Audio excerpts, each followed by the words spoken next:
Hello mga ka-farm! For today's video, nanood kami ng Inside Out 2.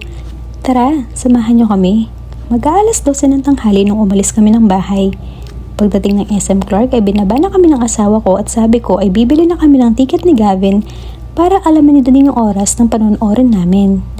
1:15 nga daw at mabuti na lamang ay maaga kami kaya naman nakabili pa kami ng makakain.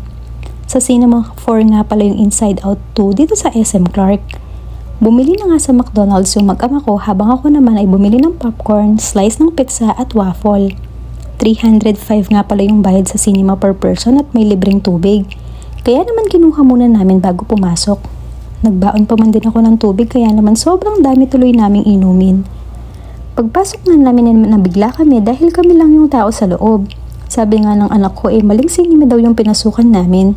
Sabi naman ng asawa ko tama daw at hinanap na nga namin yung seat number namin. Maya-maya pa nga dumami na yung mga tao. Maliban sa panonood bumili din kami ng gamit sa eskwelahan ng anak ko dahil may pasok na nga sila sa Lunes. Pagkatapos nga naming manood nagyayang kumain yung asawa ko dito sa paborito niyang kainan. Pero bago yun, nadaanan nga namin itong vending machine ng cotton candy kaya naman sinubukan ng anak ko. 100 pesos nga pala ito. Bumili nga pala ng chicken nuggets yung anak ko kanina at hindi niya nakain kaya naman ito na lang yung kinain niya dito at pinag-order lang namin siya ng rice. Maya-maya pa nga dumating na yung order namin. Pagkatapos namin kumain dumaan kami dito sa CGC para magkape. Ito nga rin pala yung paborito naming lugar kapag nagkakape dahil para kang nasa Singapore sabi nga ni Gavin.